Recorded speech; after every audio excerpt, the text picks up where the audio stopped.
Hey all, this is Dave, and today's big hairy idea is to put emotion first, then facts.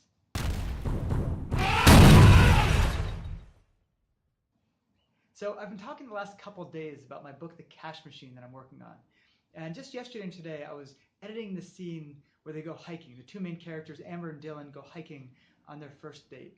And the way I had the scene written, there was a lot of discussion about financial principles. A lot of the things I'm trying to teach people, basic financial concepts we're taking on this hike. And I was reading the scene over. Hannah just finished an edit, and I was going back over her edits, and I'm reading the scene over and saying, this doesn't work. It's just all this financial download. And I, as a reader, I hadn't read it in a little while. It had been a while since I picked it up. I like to leave a gap in time between when I work on different drafts.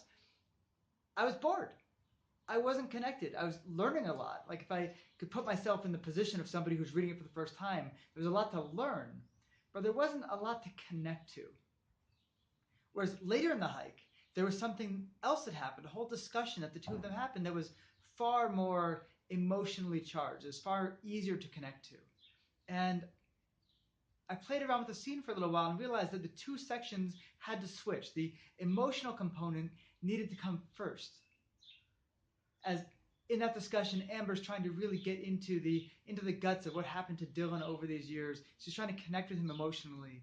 And once we had that emotional connection, well, now it became natural to try to understand more about the way he lives his life and the choices he's made. And then it became natural to want to go and actually learn a lot of the financial details that the book is trying to teach. And just finished the scene, and I read it over, and it's working now.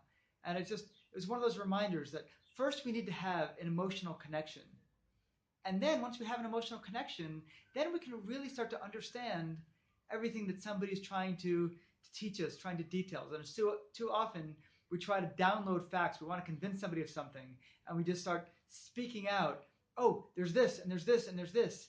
Whereas if they're not connected emotionally to either the speaker or to the subject matter, the person's probably unlikely to care. But once we can build an emotional connection, then we can teach. Then we have an opening to be going deeper, to be going further. Because when you connect emotionally to a person or to an idea, you want to understand its details so much more. So that's it for today. See you tomorrow.